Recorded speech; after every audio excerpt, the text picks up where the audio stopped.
I'm putting this rumor to bed as you wake up on Friday morning.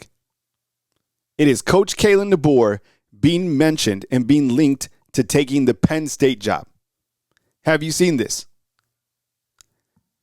Fam, I want to put this rumor to bed immediately.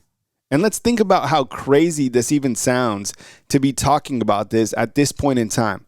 But there is a strong rumor, okay? People have been talking about this for the last, honestly, since James Franklin got fired, that Coach Kalen DeBoer is on their hot board. Now, if you go and research Penn State's website and who they are targeting, Kalen DeBoer is on their hot board.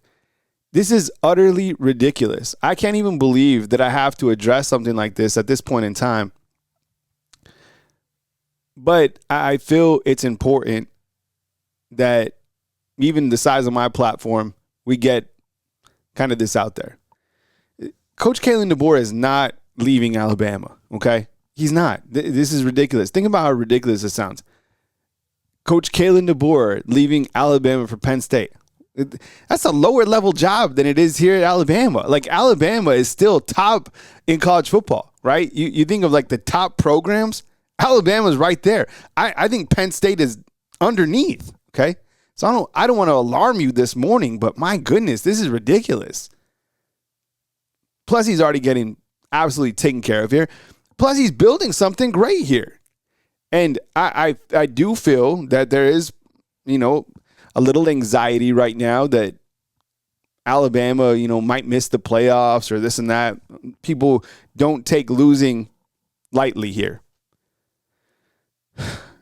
But just rest easy on that. Coach Kalen DeBoer is not going to end the season here and pack up his bags and go out to Happy Valley. That is just like the most ridiculous thing. So let's put that to bed and let's move forward, okay? So with that said, good morning. This is Wake Up Bama. It is November 21st. Here's a list of the items that I'm going to talk about other than that rumor, all right?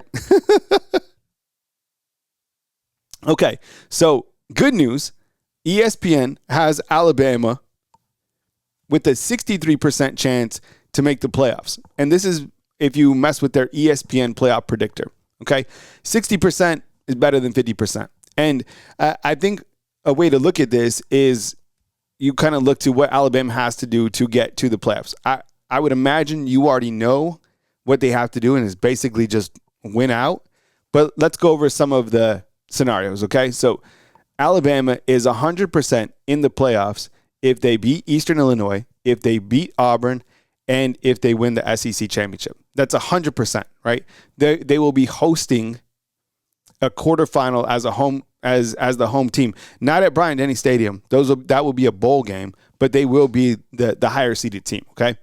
Now they have a 67% chance, according to ESPN's playoff predictor, if they beat Eastern Illinois, if they beat Auburn, and lose in the SEC title game. Still 67% chance. Remember, BYU is a team I'm kind of watching that could maybe get in last minute, but BYU has to beat ranked Cincinnati and would have to beat Texas Tech in the Big 12 championship game. They'll probably win this weekend, but I don't think they beat Texas Tech, okay?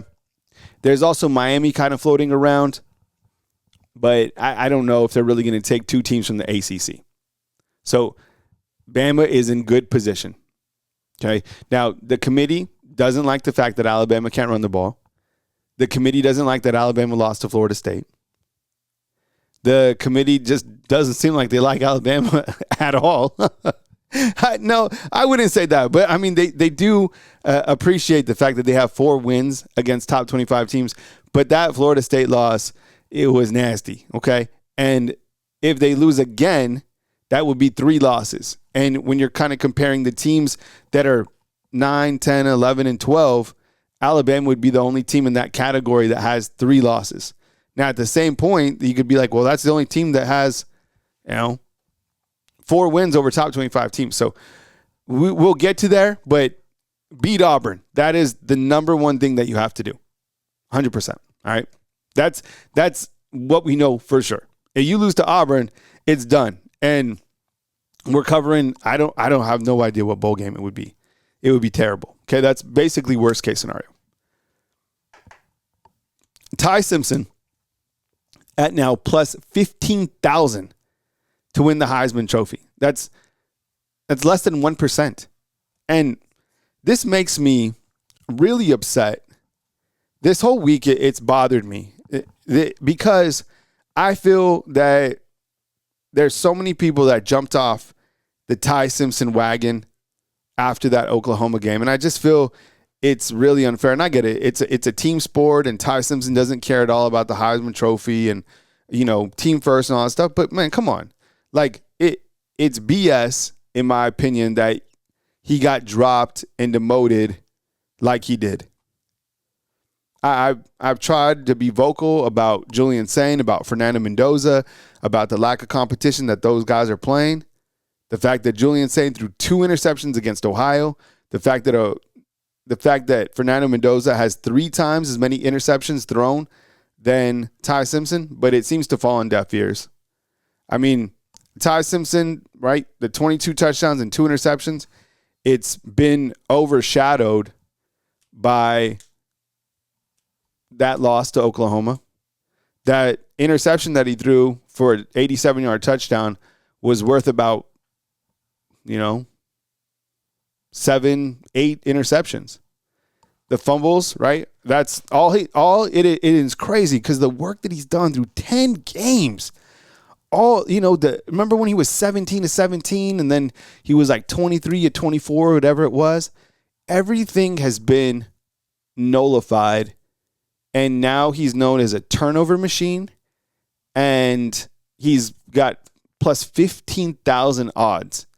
Like, that just shows you that, number one, there are a couple of things. Number one, as you know, 8 million people watched Alabama and Oklahoma, and half of those people are wanting Alabama to lose, right? But there's Bama fatigue. Like, if you do not perform at almost a perfection level, I mean, before that, he was riding the Heisman race with 21 touchdowns and 1 interception. Throw another interception, you're done. So I just think that he's been. I just don't. I think he's been wronged, to be honest. So, anyways, I'm going to get past that. It's just something that has been bothering me this week. Do you agree?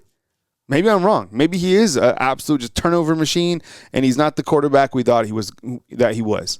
I think he still had one hell of a season. How come we don't talk about the fact that he threw for 326 yards against Oklahoma? Why is that not like people are like don't care? I don't care. The interception was more than that. I don't know. Bothers me.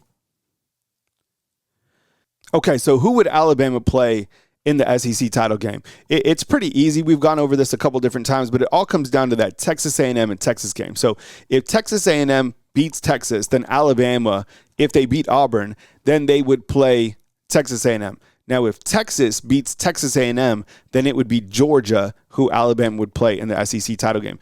Georgia beat Ole Miss. That's why they have the head-to-head. So that's how it works. If you have a question inside the comment box, let me know, and I can go over that for you one more time.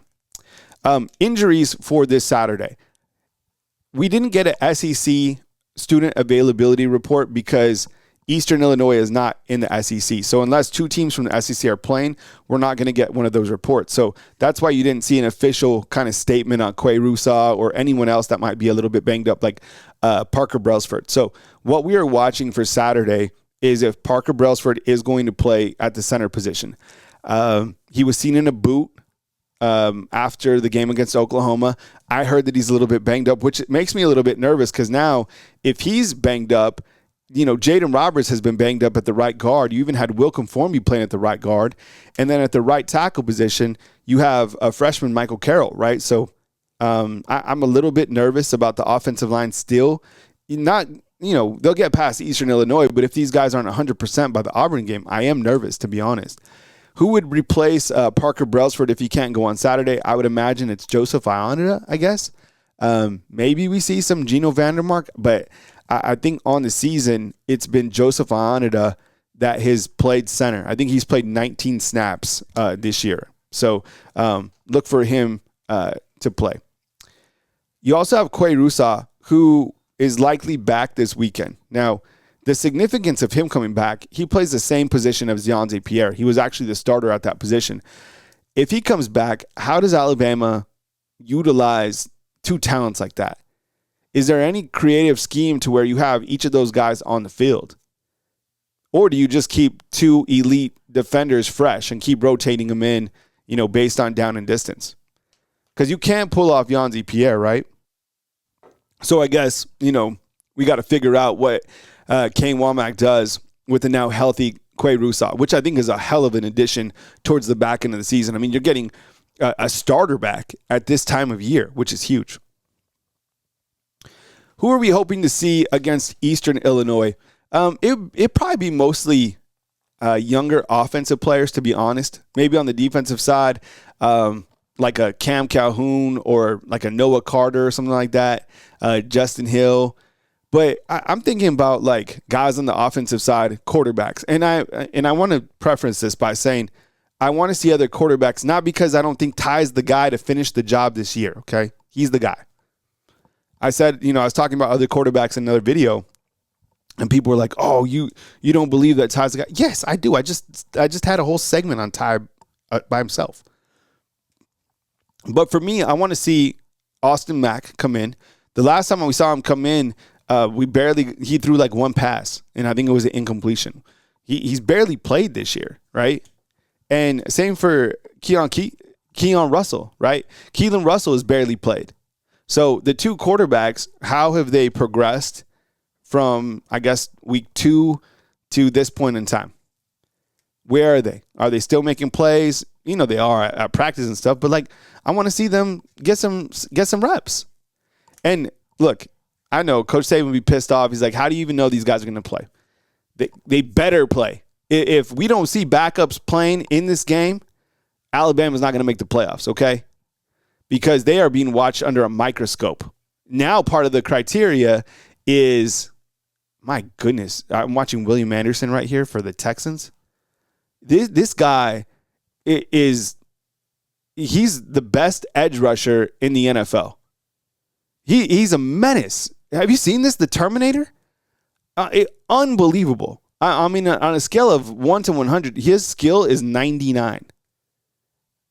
My goodness.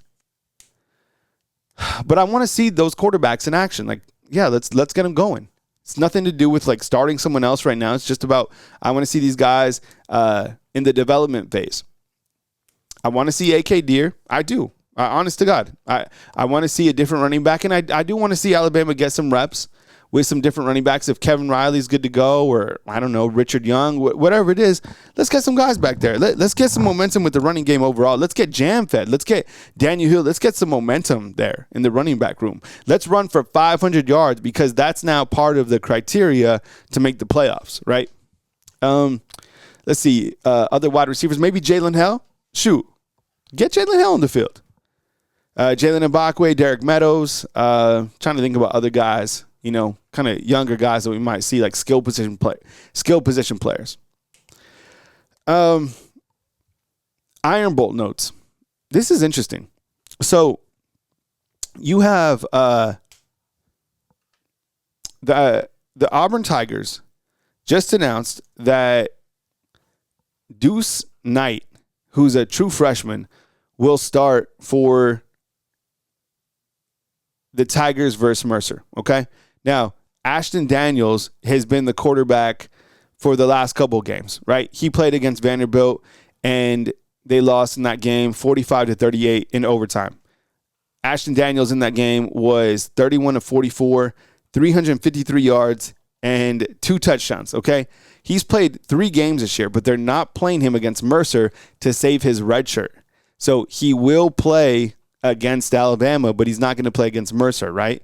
So they're starting with Deuce Knight at the quarterback position, which is going to be interesting because Deuce Knight, 6'4", 217 pounds, he's a freshman, and they want to get him some opportunities. So who do you think that Alabama is going to see at quarterback in the Iron Bowl? Because they also have Jackson Arnold, and Jackson Arnold played pretty much the front end of the season, right? He played in, 7 games, 1,200 yards, and has 300 yards just about rushing. I would imagine you see Ashton Daniels, but I don't know, maybe they like Deuce Knight enough to have him play against Alabama. Who knows? I don't know. James Spann did say that the temperature will be as low as 30 degrees for the Iron Bowl. So Iron Bowl, bring your blankets and your hand warmers and all that stuff, because it looks like we got a cold one in store for the Iron Bowl. All right. Let's look at this Alabama basketball team kind of on the back end. If you watched Alabama basketball on Wednesday night, you saw them take down Illinois. Yo, this was one hell of a basketball game, and this is one hell of a victory. And we'll start by looking at the box score for the Crimson Tide. And, he didn't have the strongest first half. Maybe I can go full screen and be a little bit cleaner. There we go. But LeBaron Farlon absolutely took over with was it 3 minutes in the game, 4 minutes in the game? He finishes out with 24 points, 9 of 18 from the field. He hit 3 of 4 free throws, and from three-point line, he was 3 of 6. But to me, it showed why he's one of the best in college basketball. That game was tight. And Illinois is a contender. After the game, Coach Oates said that Illinois has the potential to make a real strong run, even win the entire championship. I mean, this team was like a world team. They had players from all over the world. They were ultra talented. So Alabama going up, think about this for Alabama, right? And I'll come back to a couple of their other stats. But kind of looking at their schedule, right? Alabama already has 2 wins on the season against top 10 teams, okay? They beat St. John's in Madison Square Gardens, New York City. And then, a week and a half later, they go to Chicago, the United Center, and they beat number 8 Illinois 90-86. So, those are just outstanding wins. And when we look more into the box score, something stood out to me. A couple things. 2 guys on the bench. Keaton Bristow, all right? In 19 minutes, this guy came in 4 of 7, right? He had 10 points and he had 8 boards. This guy is an absolute baller, right? I love this guy's play. And you know what? Amari Allen off the bench as well. He had 9 points and 11 boards, right? So between Bristow and Allen off the bench, that is 19 boards. And we all know that is an area where Alabama needs to improve on. Let's actually see the box score between the two teams, the team stats, and see what the rebounds look like. Because in the last game, they got absolutely dominated on the glass. Okay, so in this game, it was closer, right? Illinois had 40 rebounds to Alabama's 38. But against Purdue, they got outright rebounded by 24 rebounds. I'm telling you, and I know there was a couple of people that didn't like this take from me, but I said, that Purdue would probably win that game against Alabama 10 out of 10 times. What I meant by that was if they played at this time of the year. I do feel that Alabama still has a very high ceiling. Purdue's probably closer to their ceiling. I think Alabama's going to get better and better and better. Now, can they beat Purdue in the end? Maybe. But if those two teams played, I've never seen this before. An official is getting carted off the field, not carted off, on a stretcher. That's crazy. That's wild. They have a backup official coming on in this game between the Texans and the Bills. But look, I think that if Alabama, they will get better, and their schedule is ridiculous. So you talk about battle tested, they're going to be battle tested because guess what? Next Tuesday, they take on number 13 Gonzaga in Vegas. And then they play UNLV in Vegas as well. So, this schedule, look at this schedule. Number 5, St. John's. Number 2, Purdue. Number 8, Illinois. Number 13, Gonzaga. Look, nobody's playing a schedule like this in college basketball. So, props to Nate Oates and the crew for, wanted to get it on with some of the best teams in college basketball. And these 2 wins over top 10 teams are certainly going to help them not only come tournament time in terms of resume builders, but also it's going to get this team closer to its ceiling for the back end stretch. So love where the basketball team is at. I love Nate Oates and the job that he does. So I hope you guys enjoyed this Wake Up Bama podcast on Friday, November 21st. Yo, it is Friday. It is Feel Good Friday. All right, so call into the show today with your score prediction. I can't wait to hear from y'all, and we'll have a good time right on Bama Football on YouTube. I love you guys. I appreciate y'all. Thanks for kicking with me on Wake Up Bama at the 4 a.m. edition right here on Bama Football on YouTube. See you, fam.